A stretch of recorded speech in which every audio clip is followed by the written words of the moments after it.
Bukeye umugore umwe wo mu bagore b'abahanuzi asanga Elisa aramutakambira ati umugaragu wawe ariwe mugabo wanjye yarapfuye, kandi uzi ko uwo mugaragu wawe yubahaga Uwiteka, none umwishyuza araje arashaka kujyana abana banjye bombi ngo bagire imbata ze. Elisa aramubaza ati none se nkugire, mbwira niba hari icyo ufite imuhira. Nawe ati umuja wawe ntacyo mfite. Ndashaka yuko usurinya ntacyo mfite. Je voudrais que vous souligniez je n'ai rien. Umuja wawe ntacyo afite imuhira keretse agaherezo kutuvuta. Aramubwira ati genda utire ibintu birimo ubusa mu baturanyi bawe bose, ariko ntutire bike, maze winjire mu nzu n'abana bawe ukinge. Utwo tuvuta udusuke muri ibyo bintu byose, ikintu cyose uko cyuzuye ukibike. Nuko amusigaho yinjirana n'abana be mu nzu arakinga. Bamuzanira ibyo bintu asukamo. Nuko ibyo bintu bimaze kuzura, abwira umuhungu ati ongera unzanire ikindi kintu. Nawe aramusubiza ati nta kindi gisigaye.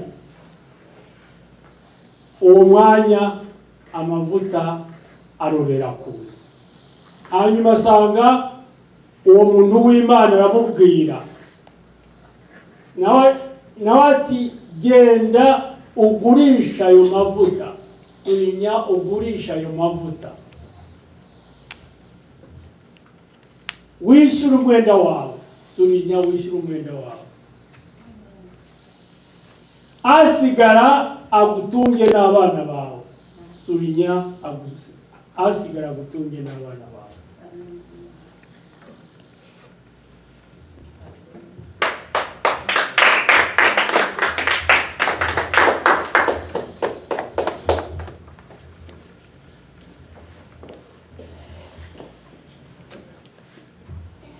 Deux Rois chapitre 4 verset 1. Une femme d'entre les femmes des fils des prophètes cria à Élisée en disant: ton serviteur, mon mari, est mort, et tu sais que ton serviteur craignait l'Éternel. Or, le créancier est venu pour prendre mes 2 enfants et en faire ses esclaves. Élisée lui dit: que puis-je faire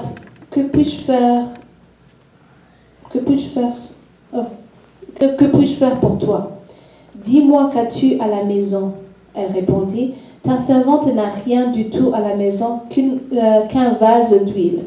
Et il lui dit: va demander au dehors des vases chez tous tes voisins, des vases vides, et n'en demande pas un petit nombre.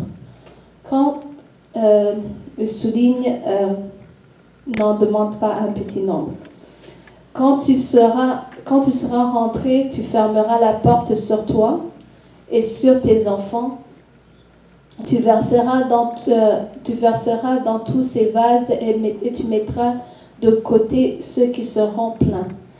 Alors elle le quitta, elle ferma la porte sur elle et sur ses enfants. Il lui présentait des vases et elle versait. Lorsque les vases furent pleins, elle dit à son fils: présente-moi encore un vase. Mais il lui répondit: il n'y a plus de vase. Et l'huile s'arrêta. Elle alla le rapporter à l'homme de Dieu et il dit: va vendre l'huile et paie ta dette. Et tu verras, toi et tes fils, et tu vivras, toi et tes fils, de ce qui restera. Même applaudissement.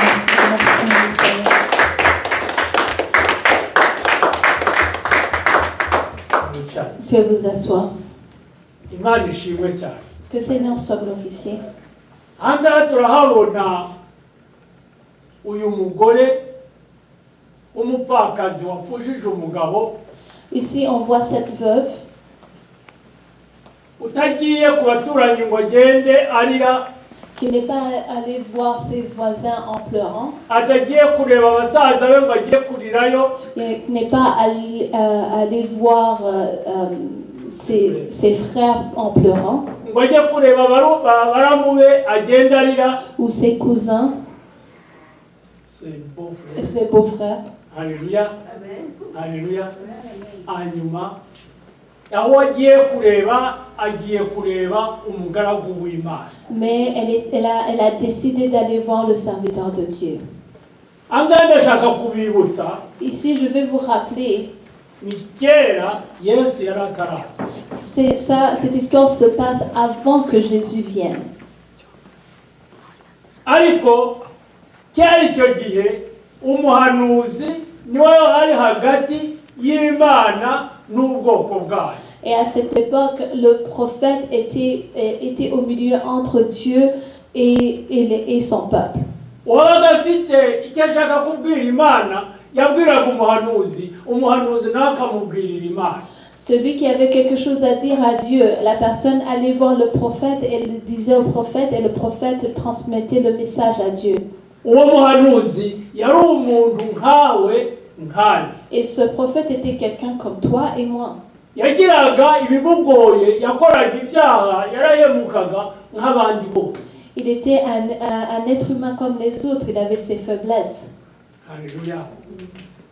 Ariko Imana yari yaramutuyemo ngo ajye avugira abantu bamubwire nawe amubwire. Mais Dieu l'avait établi pour qu'il soit l'intermédiaire pour Dieu, entre Dieu et les hommes. Haleluya. Ariko twebwe hano dufite avantage, dufite ikindi kintu turengeje abo bakera, twebwe tuvugana n'Imana directement. Mais nous, on a l'avantage à ce que nous parlons à Dieu directement. Ntabwo tukinyura kuri Maria. On n'a pas besoin de passer par Marie. Ntabwo tukinyura kuri Mutagatifu Yosefu. On n'a pas besoin de passer par Saint Joseph. Tuvugana na Yesu ubwe On Imana. parle avec Jésus, notre Dieu, directement. Iyo ufite ikibazo ujya kukibwira Yesu. Quand tu as un problème, tu le dis à Jésus. Kandi Yesu ni Imana. Et Jésus est Dieu. Ahangaha niho nashaka kubabwira mbere na mbere. Et je voulais insister sur ce point avant toute Ikindi cya chose. kabiri, Deuxième, uwo mugore cette femme, yari afite uburenganzira bwo kuvuga ati ndajya kumubwira cyangwa se ijya kumubwira. elle avait la liberté de choisir si elle allait le voir ou pas. Ishobora kuba atizera yuko uwo mugaragu w'Imana yagira icyo amukorera. Elle pouvait ne pas avoir la foi que ce serviteur de Dieu ne pouvait rien faire pour sa situation. Akavuga ati singiye guta igihe cyanjye. Et se dire, oh, je ne vais pas perdre mon temps. Akihamira imuhira, Et rester à la maison. akaganira akavuga ati bana banjye nimureke dupfe, nibajyane mugende mujye kuba imbata z'uyu nguyu so yagombaga kwishyura. Et dire à ses enfants, ok, mes enfants, on va mourir, je vais laisser le créancier vous prendre, vous allez être ses esclaves. Nimwemere bibabayeho, so yapfuye, karabaye, murashize, twese nimugende muba imbata. Acceptez votre situation, votre père est mort, vous allez être des esclaves. Alléluia.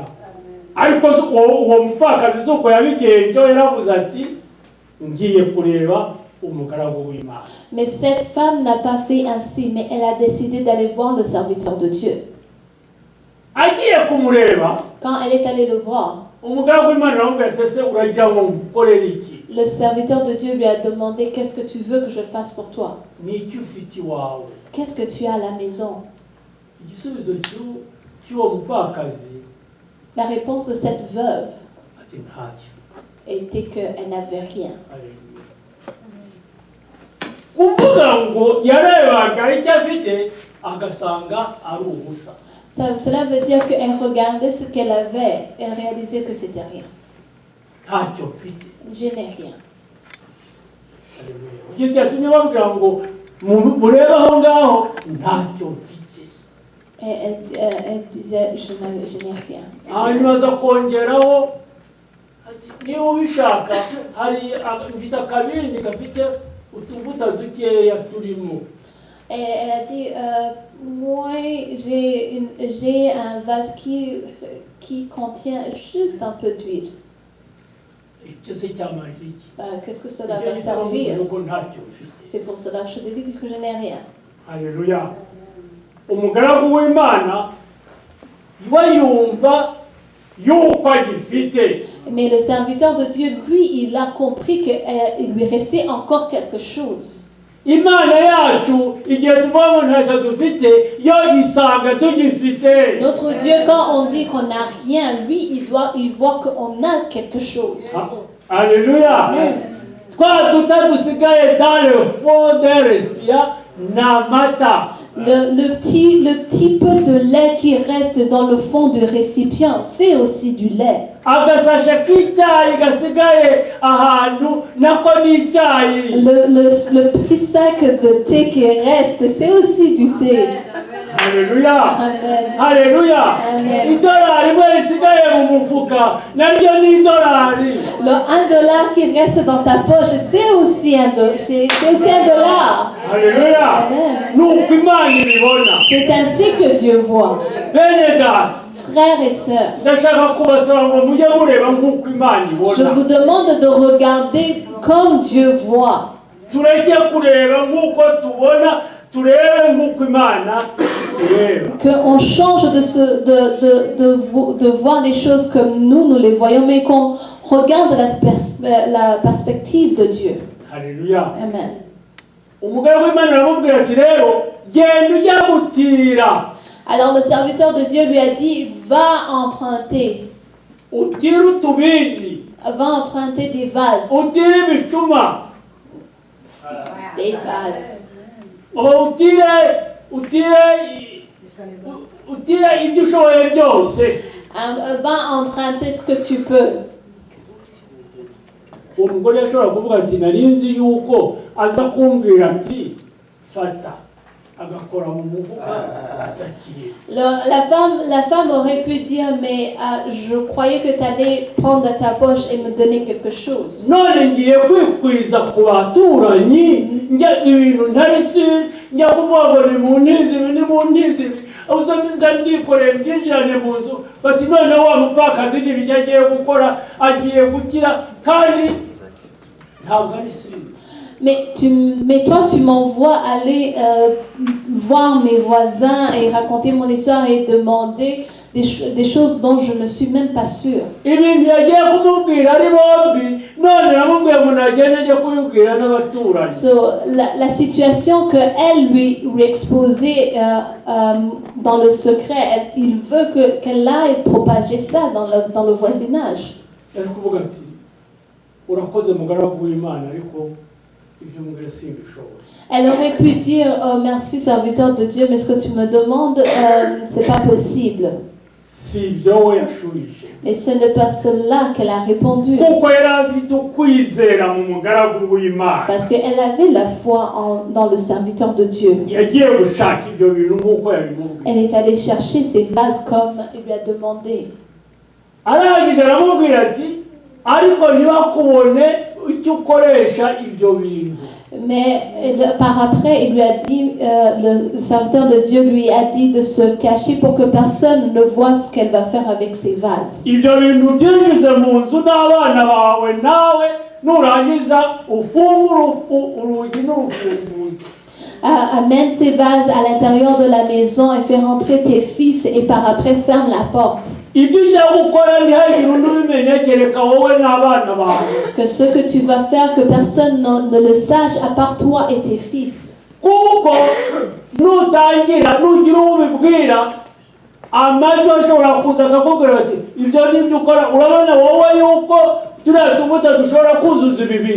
Parce que si les gens te voient, ils vont dire, mais est-ce que tu penses vraiment que le peu d'huile qui te reste, cela va remplir tous ces vases? Quand Dieu murmure quelque chose dans ton cœur,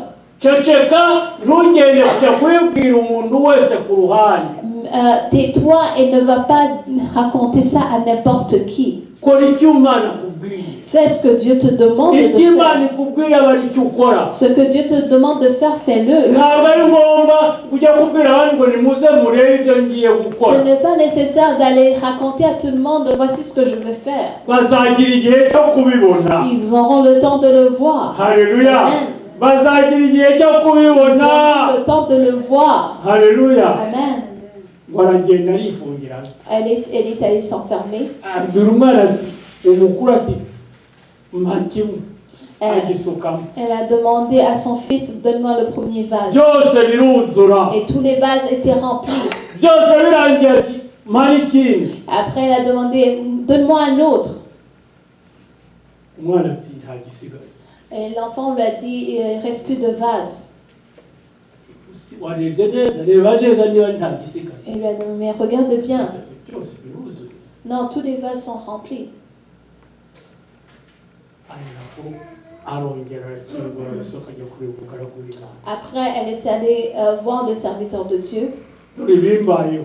Voici ce qui se passe. ngo akibivuga avuze yuko nta bihari ka kabindi gashiramo amavuta. Quand l'enfant a dit qu'il n'y avait plus de vase, l'huile a arrêté de couler. aragenda kubimenyesha ndabigenza nde yuzuye reka njya kubibwira umugaragu w'Imana nicyo ashaka kumbwira. Alors elle est retournée voir le serviteur de Dieu et dit c'est rempli, maintenant qu'est-ce que tu veux que je fasse? mu murongo wa karindwi baravuga ngo hanyuma asanga uwo muntu w'Imana aramubwira ati aramubwira nawe aramubwira ati genda ugurishe. Haleluya. Le serviteur lui a dit va et vends. bwa busa buvuye mu affaire. Le peu qu'elle avait, ça devient une affaire, une business, un commerce, ikintu gikomeye. quelque chose de grand. abonye n'ikintu ngibwira yuko amavuta yabonye yari arenze ubukire wa mugabo wari ugiye gufata abana be nk'imbata yari amurenze ku bucuruzi. Et je pense que ce qu'elle avait entre ses mains, la richesse qu'elle avait entre ses mains dépassait ce que même son créancier avait. mwishyure kurisha kandi umwishyure. Va, vends et paye-le. ibisigaye Le reste, genda ujya kudandaza. vends. genda ujya kugurisha. Va et vendre. Haleluya. Va vendre. komesi iratangiye izakomeza izageza kera. abana bazakura, abana bazajya kwiga, abana bazambara, abana bazarya kubera bwa bucuruzi buvuye mu busa. Le commerce a commencé ce moment-là, elle a pu vendre et les enfants ont pu aller à l'école et tout cela est venu du peu d'huile qui lui restait. umutwe w'ijambo wa none Le titre de notre message. amasengesho yambaye ukwizera abyaza ubusa umusaruro. Les prières qui sont vêtues de la foi produisent une grande récolte. Une grande récolte. Alléluia. Fais naître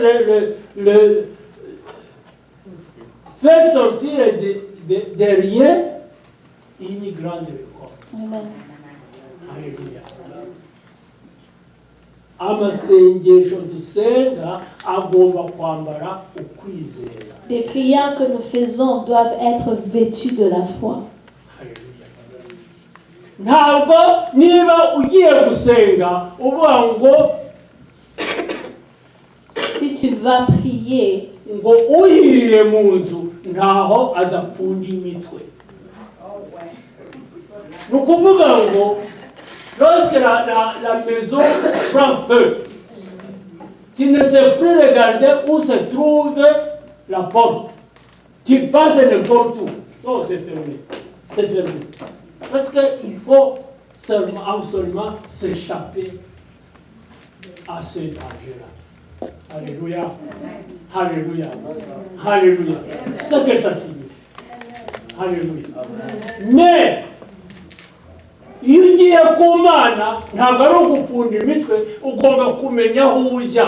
Mais quand tu viens à Dieu, oui, quand tu vas devant Dieu, c'est pas comme si tu ne t'attends pas, tu sais où tu vas. Alléluia. Ibintu ntibikubaho uyu ugira uti ngiye ku Mana. Quand des situations t'arrivent, dis-toi, je vais aller voir mon Dieu. Ngiye kureba Yesu. Je vais aller voir Jésus. Ngiye kubwira Yesu. Je vais en parler avec Jésus. Ngiye kubwira Yesu ibintu bimbayeho. Je vais lui dire ce qui se passe. Kandi wizera yuko igisubizo gihari. Et en ayant la foi qu'il y a une solution. Ntumere nka Petero. Ne sois pas comme Pierre. Wavuze ati ese nanjye nshobora kugenda ku mazi. Qui a dit, est-ce que je peux aussi marcher sur l'eau? Yesu ati ngwino. Jésus lui a dit, viens. Ntabwo yari yiteguye yuko yazaza kumubwira ngo aze. Et il n'était pas prêt à ce que Jésus lui dit de venir. Amubwiye nawe aragiye. Et quand il lui a dit, il est allé. Ngo agere atere intambwe ebyiri eshatu. Après avoir fait 2 ou 3 pas. Areba amazi arasimbuka, areba umuyaga uhuha, aravuga ati ndapfuye. Il a vu l'eau, il a vu le vent, il a dit, oh, je suis foutu. Yinjira mu mazi. Il a commencé à s'enfoncer dans l'eau. Kugira ngo usenge isengesho ryawe gera ku Mana nuko udashidikanya mu mutima wawe igihe uriho usaba, igihe uriho usenga. Pour que ta prière arrive dans les oreilles de Dieu, il faut que tu aies la foi quand tu pries. Nibyo Yakobo aravuga ati nimusubizwa kuko musenga nabi. C'est pour cela que Jacob a dit, vous ne recevez pas parce que vous ne priez pas. Kuko mujya gusenga warangiza ikibazo utasa bizashoboka. Ese Imana izabikora ryari? Ni ryari? Ejo bundi. Ibyo ntibikureba, wowe bwira Imana igihe n'icyayi. Parce que quand vous allez prier, vous n'avez pas la foi, vous vous posez des questions. Est-ce que cela va être possible? Quand est-ce que Dieu va le faire? Est-ce que c'est aujourd'hui? Est-ce que c'est demain? Cela ne te regarde pas. Toi, tu dois avoir juste la foi. Que tes prières soient vêtues de la foi seulement.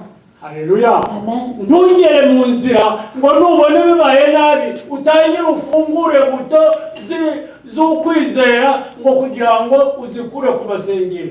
Et ne sois pas de ceux qui, sur le chemin, quand ça commence à devenir dur, tu commences à enlever le manteau de la foi de tes prières et dire que ça devient compliqué.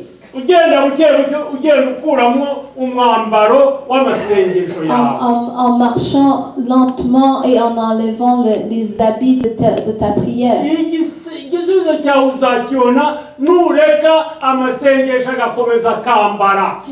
Tu verras ta réponse si tu laisses tes prières être constamment vêtues de la foi. Je vais vous raconter quelque chose que j'ai lu. Une histoire qui s'est passée à Pologne. Umuntu w'umukozi watemaga ibiti nk'uko ino babitema abitema kugira ngo babishyireho kura abitema kugira ngo babyubakishe noneho rero yabitemaga aririmba. Un ouvrier coupait les arbres en chantant. Abandi nabo babitema bagenzi be wagatera bo bakikiriza. Lui, il entonnait les chants et ses amis répondaient. Noneho le contremaître Capita. Alors le contremaître, Obita Capita du contremaître. Ce qui s'appelait Capita. Capita azati ibyo ni biki muririmba. Il leur a demandé, mais qu'est-ce que vous êtes en train de chanter? Ati ndakubwiye ngo nudahagarika izi ndirimbo mbongera kumva uziririmba nzakwirukana n'abakwikiriza bose nzabirukana. Il lui a dit, si vous n'arrêtez pas de chanter, si tu n'arrêtes pas de chanter, je vais te virer et même ceux qui, si tu n'arrêtes pas ce chant, je vais te virer et même ceux qui chantent avec toi, je vais les virer aussi. baraceceka. Ils se sont tués. Ukwezi kurashira bagakora batavuga. Un mois s'est écoulé, ils travaillaient sans dire un mot. Ukwezi gushize Après un mois, wa mugabo aravuga ati niwashaka bangure ku kazi, akazi kanjye singigakora neza kubera yuko ntaririmba Yesu, kubera yuko ndasingiza Yesu igihe nkora akazi kanjye singigakora neza, sindangiza akazi naniwe cyane kandi ntishimye. None rero ndaririmba igishaka kibe niwashaka banyiruka. alors après un mois, le bûcheron a décidé, il a dit, je m'en fous, je vais commencer à chanter parce que je ne peux pas continuer dans cette situation, ne pas louer mon Dieu quand je travaille, ne pas louer mon Dieu quand je travaille. Atera indirimbo.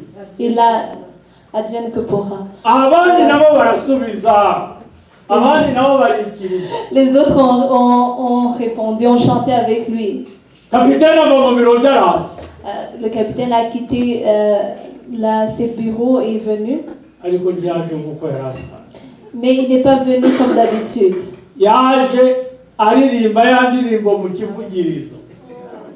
Il est venu en chantant aussi. Haleluya. Akavugiriza kandi mu gihe gito akongera akaririmba ya ndirimbo nawe hamwe nabo. Il chantait avec eux. Ati urareba yuko wampinduye nanjye nsigaye ndi uwa Yesu nkawe. Et il a crié au bûcheron, il a dit, mais t'as vu, tu m'as changé aussi, j'appartiens à Jésus comme toi. Amashyi aravuga kuko bari bazanye umuntu kuri Yesu. Alors ils ont acclamé le Seigneur parce qu'ils avaient amené une personne à Jésus. Ukwizera kwacu tukwafite amasengesho yacu tuyambike ukwizera. Que nos prières soient vêtues de la foi. Uwo mugabo yamaze ukwezi akecetse gusa, yamaze ukwezi asenga kandi yambika amasengesho y'ukwizera. Cet homme a fait un mois en prière, même s'il ne chantait pas, il était en prière. Alléluia. Et cette prière était vêtue de la foi. Ibintu byose birahindura. Et toutes choses ont changé. Alléluia. Uyu mupfakazi tugaruke ku byo twasomye. Uyu mupfakazi iyi nkuru twumvise ijya gusa n'iya Eliya, uko nawe yagiye ku mupfakazi wa Serepta, nawe abwira umupfakazi ati, reka ibyo wari guha umwana wawe ubimpe mbirye, ibisigaye ndakurebera. Cette histoire qu'on a lue de la veuve qui est allée voir Élisée est comme celle qui s'est passée auparavant avec Élie qui est allé voir une veuve et lui a demandé de le nourrir avant de nourrir son enfant et elle-même. Alléluia.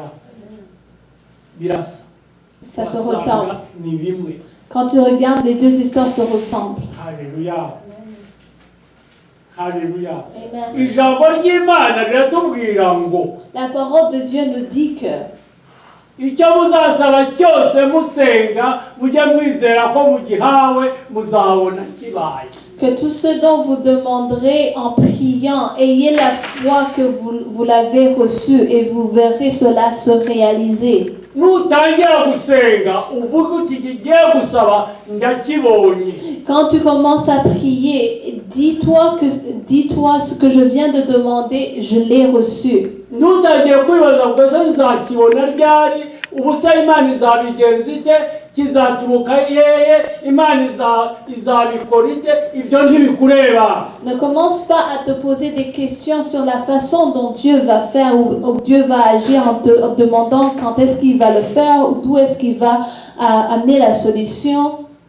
Nukuvuga ngo mbere yo gusaba Imana, cela veut dire que avant de demander à Dieu, mbere yo gusaba ikintu Imana, avant de demander quelque chose à Dieu, banza uwisuzume urebe niba ufite ukwemera. Regarde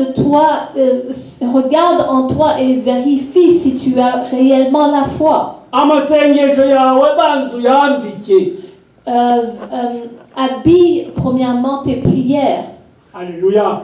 Hanyuma ubone kuyageza ku Mana. avant de les présenter devant Dieu. Imana ntikunda amasengesho yambaye ubusa. Dieu n'aime pas les prières qui sont nues. Ndashaka kuvuga amasengesho atambaye Je ukwizera. veux dire des prières qui ne sont pas vêtues de la foi. Ambika amasengesho yawe hanyuma Imana irayakira. Habille tes prières et Dieu va les recevoir. Uyambike ugiye gusenga, uyambitse ukomeza kuyambika umaze no gusenga. Habille tes prières avant de les présenter à Dieu et même après avoir présenté ces prières à Dieu. Haleluya. Haleluya. Amen. Icyo kintu bita kwizera ni iki? Qu'est-ce que la foi? Uwo mwambaro bita kwizera uturutseye ujute mu masengesho, napfukamye, nasenze, nabwiye Imana, iyo myambaro ndajya kuyigurira ye, nimuyiyemagaze nshobora kugurira uwo mwambaro wo kwambika amasengesho yanjye. Qu'est-ce que la foi? Haleluya. Où est-ce que je peux l'acheter? Haleluya. Reka dusome Abaheburayo igice cya 11 umurongo wa mbere kugeza ku murongo wa 3. On va lire dans Hébreux 11, verset 1 à 3. Amen. Umva uko basubiza ku byerekeye uwo mwambaro, umva aho bawugurira n'uko bawugura n'icyo ugura. Écoutez bien où est-ce qu'on achète la foi et comment on l'achète et par quel moyen. Kwizera ni ukumenya rwose ibyiringirwa udashidikanya ko bitazaba. Haleluya. Kandi niko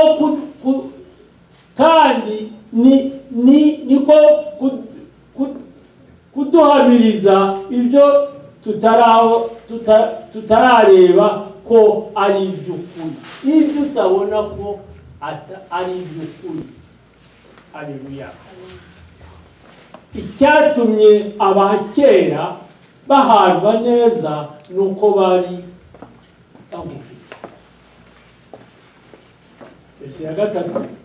Kwizera niko kwatumenyesheje yuko isi yaremwe n'ijambo ry'Imana, nicyo cyatumye ibiboneka bitaremwa mu bigaragara. Haleluya. Imana yakuye Dieu a pris, isi n'ijuru mu busa. Dieu a créé le monde, le ciel et la terre du néant, du rien du tout, du néant. Niho yagiye kubishaka, ahantu utabibona, ahantu utabikekera, ahantu utabibitse, ahantu utazi ko byigeze bihaba, niho Imana yagiye gukora iti si we juru we nimuze mubeho. Il a tiré le ciel et la terre du néant, du rien du tout, là où tu n'as pas mis, là où personne n'a caché ou quoi que ce soit. Noneho rero kwizera ni. Alors qu'est-ce que la foi? Kwizera kwerekana uburyo dukunda. La foi démontre la façon dont nous aimons. Kwizera ni ugukunda. Et avoir la foi, c'est aimer. Iyo uvuga ngo nkunda Imana, quand tu dis que tu aimes Dieu, si rwa rukundo ujya kubwira umuntu ngo ndagukunda sha. C'est pas le même amour que tu aimes ton prochain. Non. Non. Imana uyikunda iyo yizera. Tu aimes Dieu quand tu as foi en lui. Niba utizera Imana ntuyikunda. Quand tu n'as pas foi en Dieu, tu n'aimes pas Dieu. Haleluya. Cyo ni kimwe. Ça, c'est le premier point. Ikindi cya kabiri, Deuxième point, ugomba kwemera Imana. tu dois croire en Dieu. L'accepter. Okay. Tu dois Et le accepter. croire. Okay. Tu dois l'accepter et le croire. Haleluya. Icyo ni icya kabiri. Ça, c'est le deuxième point. Icya gatatu, Troisième point, kuyishakisha. tu dois le chercher. Kuyishakisha Tu dois le n'umutima chercher. wawe n'ubwenge bwawe n'ibitekerezo byawe n'icyo uri cyo cyose. Tu dois le chercher de tout ton être, de toute ton intelligence, de toute ta volonté, de tout ton être. de toute ta force. Haleluya. Amen. Ibyo byose byarangira Après tout cela, noneho ukayegera. tu t'approches de lui. Kwegera Imana. Tu t'approches de Dieu. Nugera kuyisaba ubusaba Imana muri kumwe. Et quand tu vas lui demander, tu demandes à un Dieu qui est proche de toi. Ntujye guhagarariza ngo ufate ku gahanga Mana ndashaka ibingibi nk'umuntu uri ku gasozi kamwe ahamagara undi ku kandi gasozi. Ne va pas devant Dieu en criant comme si Dieu était sur une montagne et toi tu étais sur une autre. Haleluya. Imana ugomba kuyegera kandi unyuze muri ibyo byose. Tu dois t'approcher de Dieu en passant par tous ces points. Nguko ukwizera. Voici la foi. Tugomba kugera kuri urwo rwego mbere yo kubyaza ubusa umusaruro. On doit arriver à ce niveau si on veut mettre de rien le fruit. Il faut que le fruit naisse. Le fruit naisse de rien. De quelque chose auquel tu n'as jamais pensé, tu n'as jamais vu. Ukavuga uti Imana niza kubikura. Et c'est là où tu vas dire, c'est Dieu qui sait d'où est-ce qu'il va sortir cela. Wowe Imana iza kubikura ntiyakureba. D'où est-ce que Dieu va tirer ces choses, ça ne te regarde pas. Iyo nta kintu kiboneka, quand il n'y a rien qui est visible, iyo nta kintu gifatika, quand il n'y a rien de palpable, aho kugira ngo twizigire ibyo tubona n'amaso yacu, au lieu d'avoir notre confiance dans les choses visibles, tureke kugendera ku byo tubona ahubwo tugendere ku byo twizeye. Qu'on ne marche pas selon le visible, selon les choses visibles, mais qu'on marche selon les choses auxquelles on croit. Qu'on demande à notre Dieu, en sachant qu'il est capable de tout. Il n'y a rien qui lui est impossible.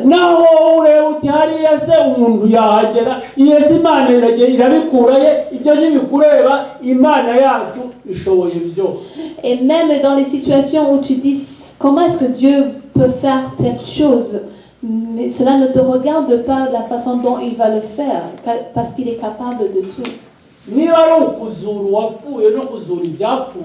S'il faut ressusciter une personne qui est ressuscitée un mort, ou bien ressusciter des choses qui sont mortes, Dieu en est capable. Alléluia. Amen. Il n'y a rien qui est impossible à lui. Alléluia. Alléluia. Amen.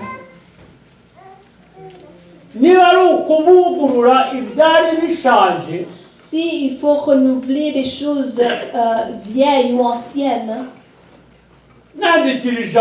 quand j'étais en train d'écrire ce message,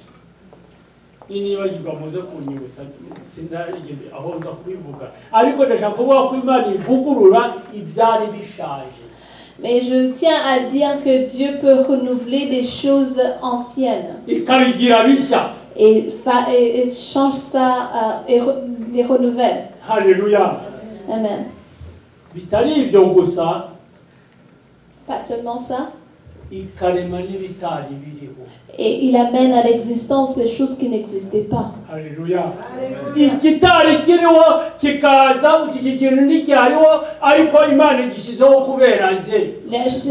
La chose qui n'existait pas vient et tu reconnais que c'est Dieu qui l'a amené à l'existence seulement pour toi.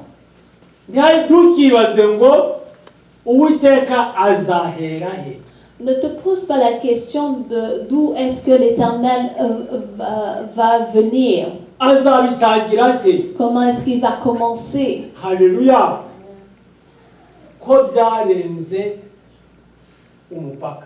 Étant donné que ça a débordé, ça a dépassé des frontières, les limites des frontières. batesuzanywe n'iki ko twaraye yarapfuye ko yaragije kumuhamba ko amaze imyaka 4 ko noneho ananuka n'iki kikuzanye.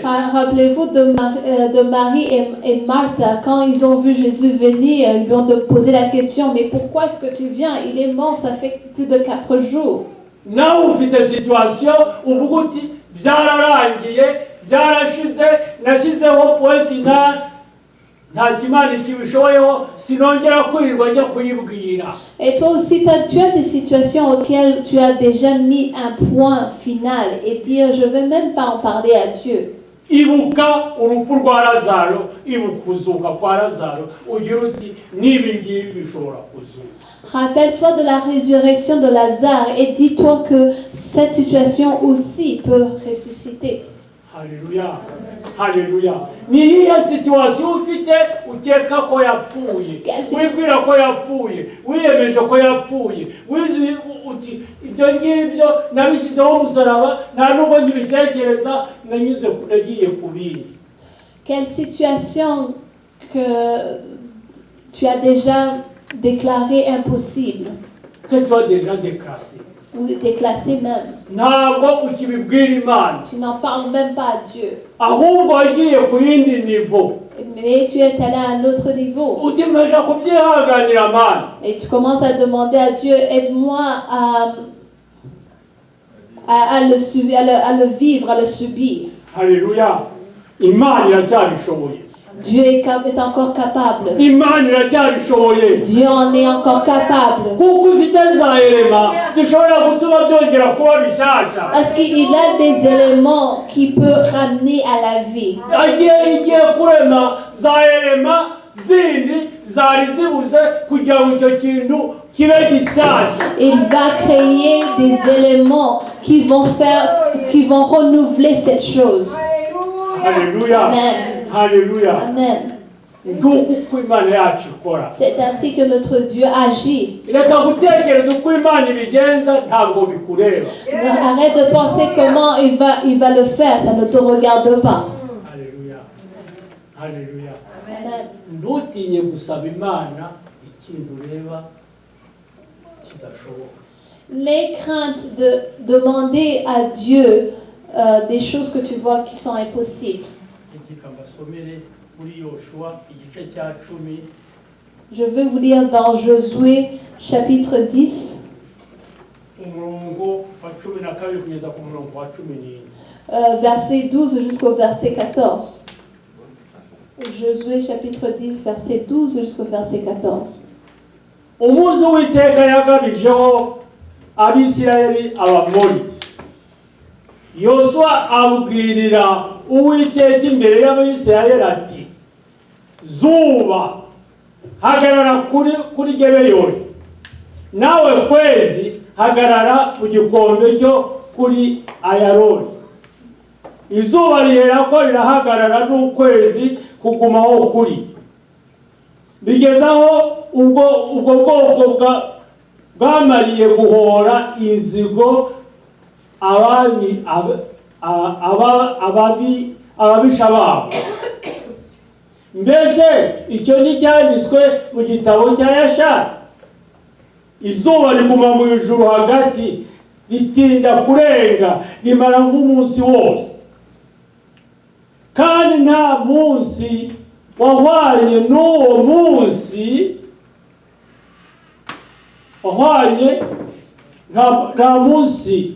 nta munsi wahwanye n'uwo wabanjirije cyangwa mu yawukurikiye. Haleluya. Haleluya.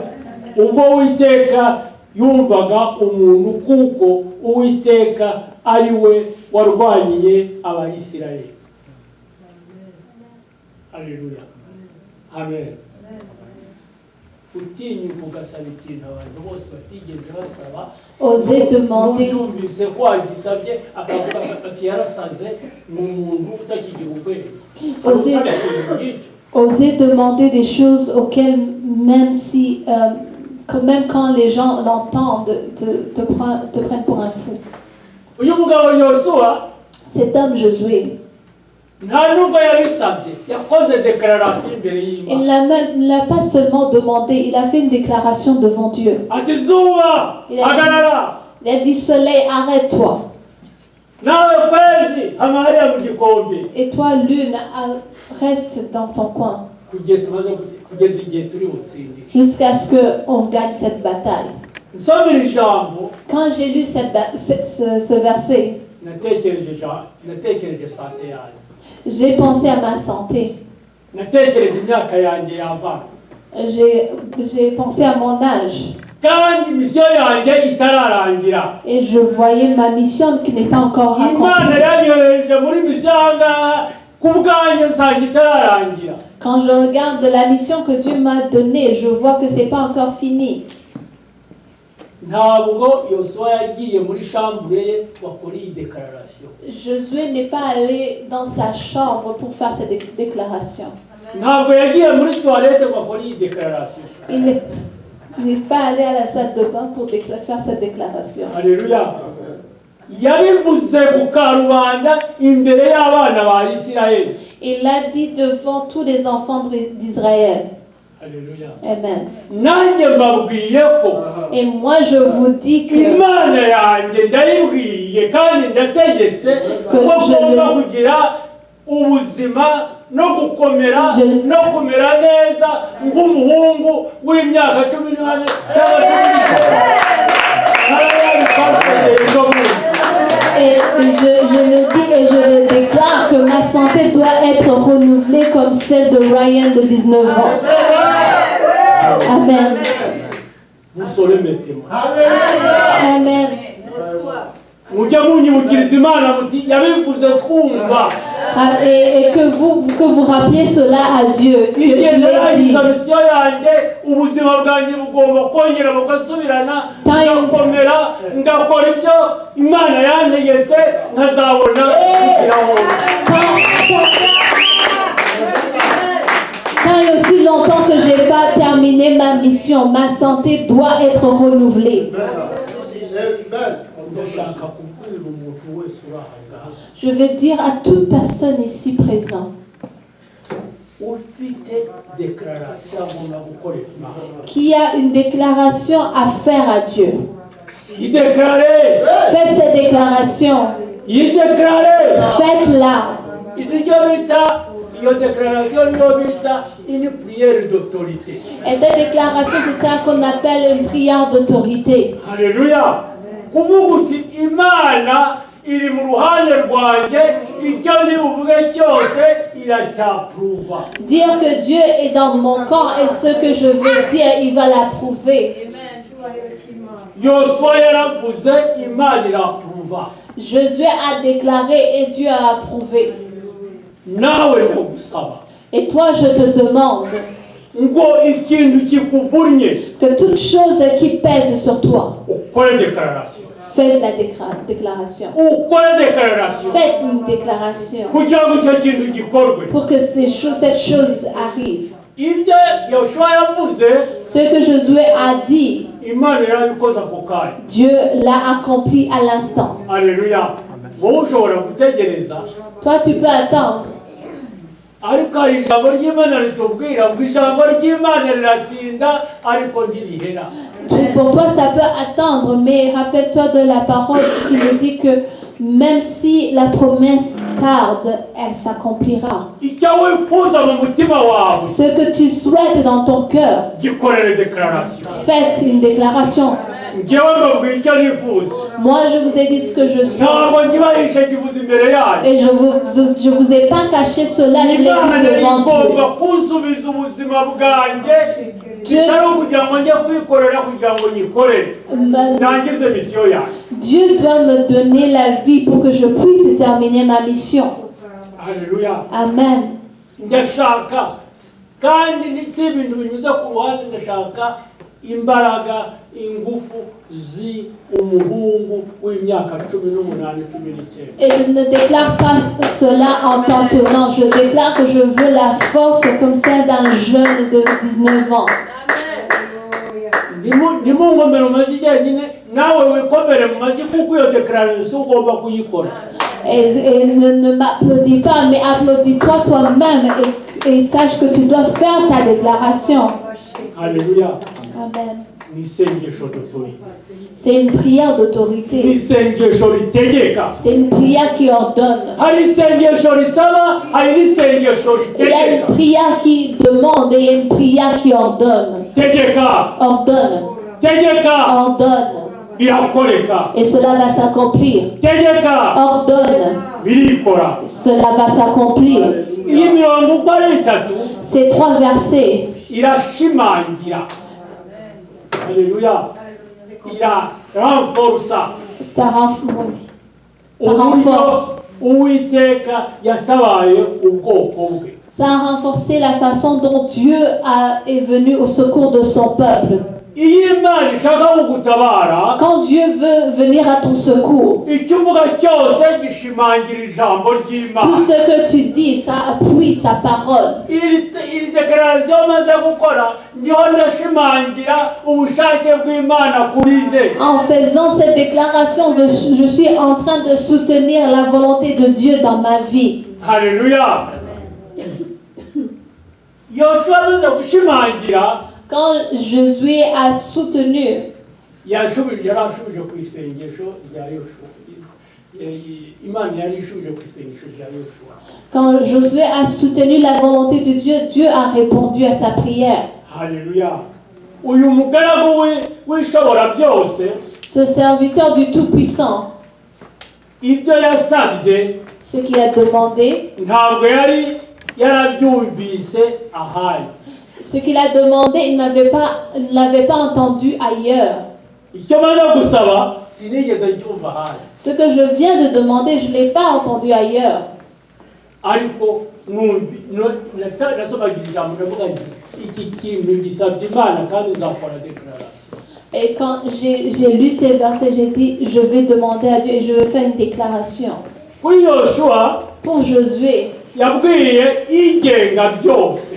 il a dit à celui qui tient tout, Igenga byose. celui qui règne dans toutes choses. Haleluya.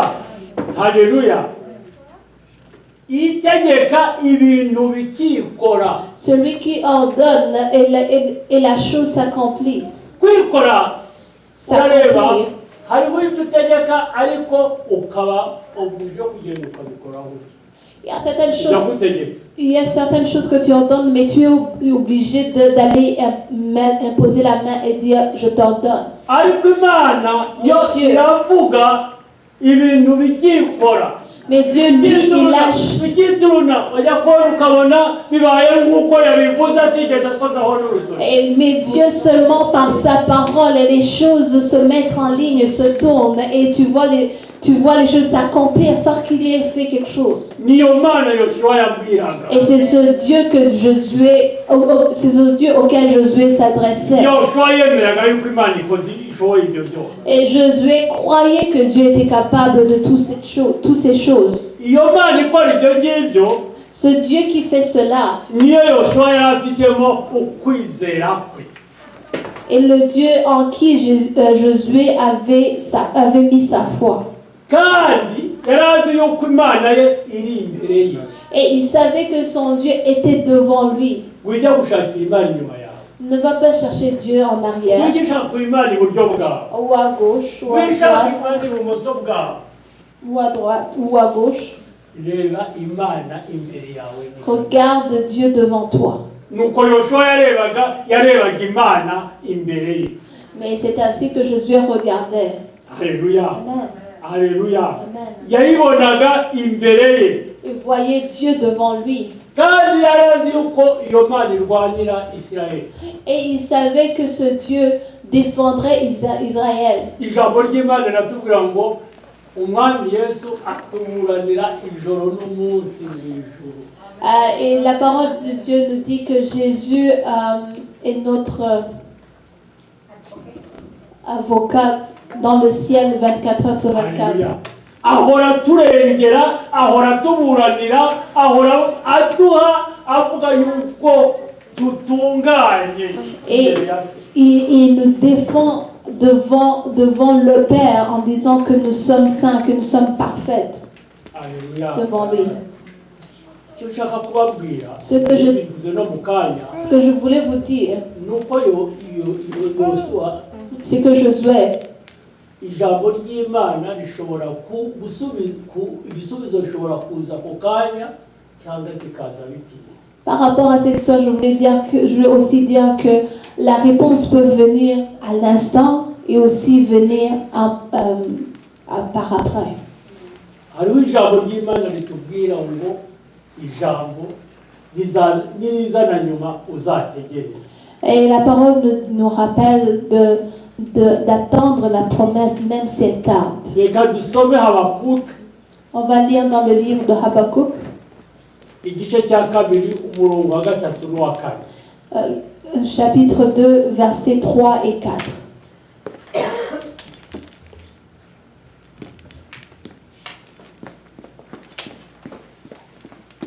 Habakuki Habakkuk, umurongo wa gatatu n'uwa kane. chapitre 2, versets 3 et 4. kuko ibyerekanwe bifite igihe byategekewe ntibizatinda kukigeraho kandi ntibizabeshya naho byatinda ubitegereze kuko kuza ko bizaza ntibizahera. Dore umutima we wishyize hejuru ntumutunganyemo umuntu utizera. La personne qui ne croit pas. Ariko umukiranutsi azabeshwaho no kwizera kwe. Mais le juste vivra par sa foi. Uwo mukiranutsi bavuga nije ni wowe ni twese. Ce juste, c'est toi, c'est moi, c'est nous tous. Tubeshejweho no kwizera. On vit par la foi. Haleluya.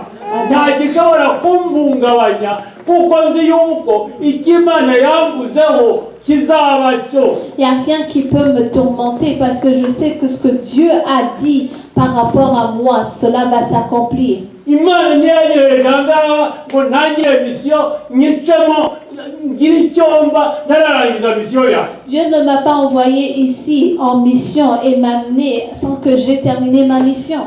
Misiyo igomba kurangira. Ma mission doit s'accomplir. Wowe misiyo yawe ni iyi. Quelle est ta mission? Wowe misiyo yawe ni iyi. Quelle est ta mission à toi? Bwira Imana uti misiyo yanjye igomba kurangira. Dis à Dieu, ma mission doit s'accomplir. Niba problème iri ku kazi kawe Imana yakohereje muri ako kazi muri mission.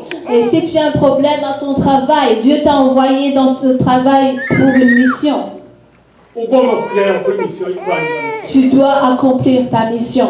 Niba Imana yaraguhaye urugo yaguhaye urugo kugira ngo urangize misiyo yawe. Si Dieu t'a donné un foyer, il t'a donné un foyer pour que tu puisses accomplir cette mission. Ngomba kurangiza misiyo yanjye. Je dois accomplir ma mission. Ndavuze ngo ngomba Je kuyirangiza. déclare que je dois accomplir ma mission. Ndavuze ngo ngomba kuyirangiza. Je déclare que je dois accomplir ma mission. Que Dieu puisse Atega entendre amatwi yumve. que Misiyo yanjye igomba kurangiza. ma mission doit se terminer. Kuko Imana yahanyohereje si jye wahijyanye. Parce que Dieu m'a envoyé, c'est pas moi qui me suis envoyé. Ngomba kurangiza misiyo yanjye. Je dois accomplir ma mission. Ngomba kurangiza misiyo yanjye. Je dois accomplir ma mission. Haleluya. Amen. Haleluya. Amasengesho yambaye ukwizera abyaza ubusa umusaruro. Les prières qui sont vêtues de la foi font naître d'une ayant une grande récolte. Haleluya. Amen. Amasezerano y'Imana ashobora gutinda ariko ntahera. Les promesses de Dieu peuvent tarder, mais elles s'accomplissent. Haleluya.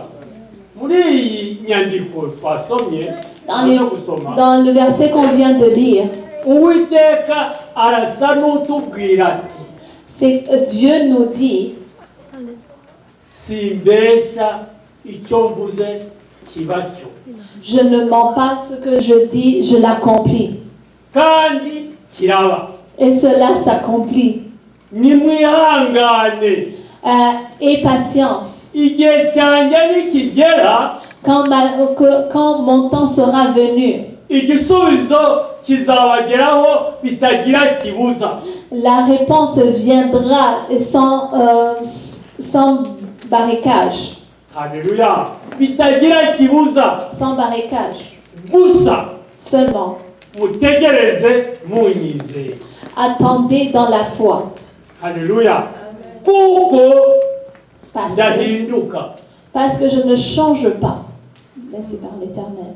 ndetse aya masezerano mu yandike kugira ngo mutayibagirwa. Écrivez ces promesses pour que vous ne les oubliez pas. Ahangaha Imana iravuga iti jyewe sinibagirwa. Ici, Dieu nous dit qu'il n'oublie pas. Ahubwo ikintera umutima uhagaze ni uko mwebwe mwakwibagirwa. Mais ce qui me soucie, c'est que vous pouvez oublier. Nicyo gituma mbasaba ngo mubyandike. C'est pour cela que je vous demande d'écrire cela. Aho mwabyanditse muhabike neza. Et là où vous avez écrit, Ibyo mvuze muzabibona. ce que j'ai dit, vous le verrez. Nijye uvuze C'est moi qui le déclare. kandi nijye uzabikora. Et c'est moi qui va l'accomplir. Haleluya. Amen. Nijye uvuze C'est moi kandi qui nijye déclare. Et uzabikora. c'est moi qui l'accomplis. Ntabwo ari uwo nzatuma. Je ne veux pas envoyer quelqu'un. Nijye uzabikora. C'est moi qui va le faire. Haleluya. Amen. Amasengesho yamba yo kwizera abyaza ubusa umusaruro. Les prières qui sont vêtues de la foi font naître du néant une grande récolte. Tuvuze ngo dusabe Imana. Si nous disons que nous allons demander à Dieu Ibyo tureba bishoboka. les choses qu'on voit qui sont possibles, Ntabwo yabikira Imana. il ne serait plus Dieu. Ntabwo yabikira Imana yacishije inzira mu rutare. Il ne serait plus le Dieu qui a fait un chemin, qui a tracé un chemin dans le roc, Yacishije inzira mu nyanja. qui a tracé un chemin dans la mer. Haleluya. Ya yindi itegeka amazi n'umuyaga bigatuza. Le Dieu qui ordonne au vent et aux eaux et il se calme. Haleluya. Ngiyo Mana niyo dusenga. Ça, c'est notre Dieu. Ngiyo Mana niyo twemera. Ça, c'est notre Dieu en qui nous croyons. Ça, c'est notre Dieu en qui nous prions. Et il le fera. Izabikora. Il le fera. Kuko ariyo yabivuze. Parce qu'il l'a dit. Icyo twita ubusa Ce que nous appelons rien. nibwo yakuye isi n'ijuru ibirema. Et c'est de là où il a tiré le ciel et la terre. Haleluya. Ni Amen. muri ubwo busa. C'est dans ce rien, dans ce néant. Ni muri ubwo busa. Dans ce néant, dans ce... N'ibyawe izabikura. Et même tes choses, il va les amener de ce vide. Ntitugatinye kuyisaba ibisa nabyo. N'ayons pas peur de demander des choses pareilles. Kuko ikiri yayiri Parce ntihinduka. qu'il est le même Dieu, il n'a pas changé. Ntisaza nk'umwana w'umuntu. Il ne vieillit pas comme l'homme. iyo itwohereje imuhengeri Quand il nous envoie dans les eaux profondes. dans les eaux profondes, Alléluia. Nuko izi yuko yarangije gushyiramo amafi. c'est parce qu'il sait qu'il a déjà mis des poissons. Alléluia. Amen. Igihe yohereje Petero agenda ujya hariya dans les eaux profondes yari yarangije gushyiramo amafi. C'est quand il a envoyé Pierre dans les eaux profondes, il avait déjà mis le poisson dedans. Alléluia. Amen. Yitwohereje muhengeri dongo iba yashyizemo amafi. Quand il nous envoie dans les eaux profondes, il nous a déjà préparé des poissons. Iyo itubwiye ngo nitwicare Quand il nous dit de nous asseoir, nuko yarangije gukora neza. c'est parce qu'il a déjà préparé la table. Amen. Amen. Twumvire Écoutons, obéissons. tugenwe nayo. Et qu'on soit dirigé par lui. Amasengesho yacu akikizwe n'ukwizera kudahungabana. Que nos prières soient entourées d'une foi forte. Dutegereze Attendons, niba ari ngombwa. s'il le faut. iyo twizeye Quand nous avons la foi, ntihinyuka il ne change pas, ntizabura kudusubiza. il ne va pas, il va nous répondre. Que Dieu vous bénisse.